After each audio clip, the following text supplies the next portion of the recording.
نهاركم زين، نهاركم طيب مشتركاتي الغاليات، إن شاء الله يلقاكم لا فيديو تاع اليوم في أحسن أحوالكم. قبل ما نبداو ما تنساوش تصليوا وتسلموا على سيدنا محمد عليه أزكى الصلاة وأفضل التسليم. كما راكم تشوفوا في لا فيديو اليوم جيتكم بوصفة تاع خبز الباي، وصفة بزاف هايلة وبزاف خفيفة، مناسبة لسهرات رمضان إن شاء الله لكنا من الحيين. وبلا ما نطول عليكم نروح نشوفوا المقادير. أولا نبداو بالشربات تاعنا باه نخليوها تبرد. انايا درت كاس هذا اللي كيلت به كما راكم تشوفوا ناقص 2 صباع سكر. نزيدو معاه 2 كيسان ما، نزيدو شريحة تاع الليمون، ونزيدو 2 مغارف كبار عسل. تحبوا تضاعفوا المقادير ديروا كاس ونص سكر ب3 كيسان ما. نحطوا نحركوا درك هاد السكر هذا مع الماء باه يذوب مليح مليح، بعدها نحطوه على النار باه ما يحجرليش، ونخليوه 10 دقايق كي يبدا الغليان ونطفيو. كي نطفيو على الشاربات نزيدو لها 2 مغارف كبار تاع ماء الزهر، يعطيها ذوق هايل.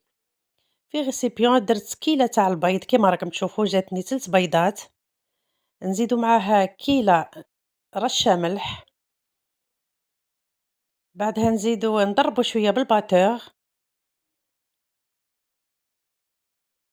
بعدها نزيدو كاس ناقص 2 صباع تاع السكر. ما نكتروش بزاف السكر كما تعرفوا رايحين نشربوها. بعدها نبداو نضيفو هداك السكر تاعنا بالتدريج، ونبقى نخلط مليح مليح بالباتور حتى يرجع لي هداك الخليط ابيض ورغوي ويتضاعف الحجم تاعو. تقدروا هاد العمليه ديروها باليد بلا فوي. بعدها نزيدو مغرف كبيره كما راكم تشوفوا تاع لافاني،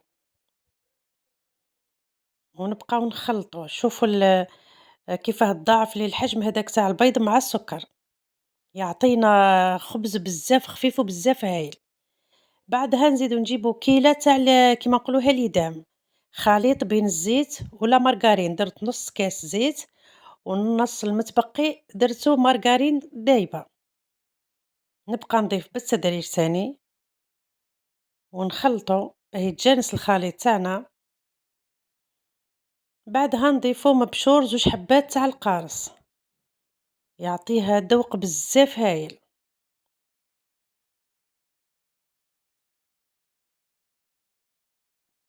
بعدها نزيدو كاس تاع المكسرات، انايا درت تاع اللوز محمص ومرحي، وانتي حطي كاوكاو مثلا بيستاش جوز الشي اللي عندك في الدار. نخلط مليح،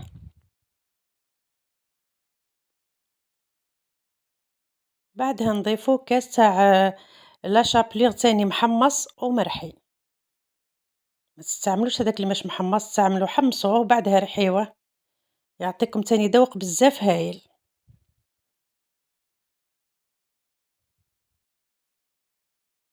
بعدها نضيفو نص كاس تاع الفارينة.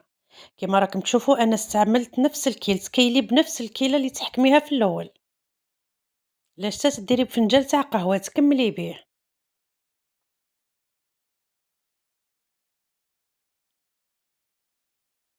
نغربلوها كما راكم تشوفوا.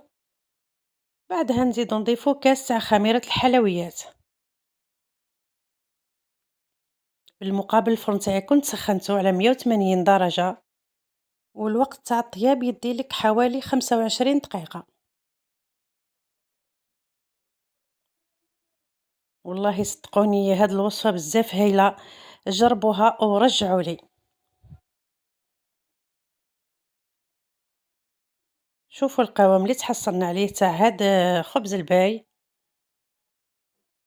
القوالب تاعي انايا كنت درت في هادو تاع الفخار كما راكم تشوفوا، كنت دهنتهم بالزبدة. نتوما تحبوا ديروا في بلاطو كبير، تحبوا ديروا في لي فيرين هادوك الصغار كيما تحبي، الحاجة اللي تحبي طيبي فيها وتقدمي فيها الخبز تاعك.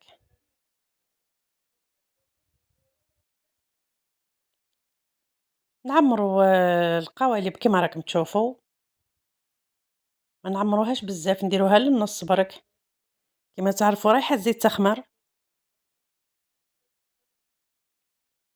نحطوها في الفرن، كي تشوفوها تحمّرت من الجناب زيدوا شعلوا عليها من الفوق، وباش تتأكدوا ديروا كيغدون شوفوها لاخر الشايح طابت. بعد ما طيب نسقيوها بهذيك الشربة تاعنا كيما راكم تشوفوا، تزيين اختياري. أنا كانوا عندي شوية جوز وشوية بيستاش زينت بيهم، وانتي تحبي كاوكاو مرحي كيما تحبي. وهذه هي وصفتي لنهار اليوم، نتمنى تنال إعجابكم. انتظروني في وصفات أخرى إن شاء الله. دمتم في رعاية الله وحفظه. سلام.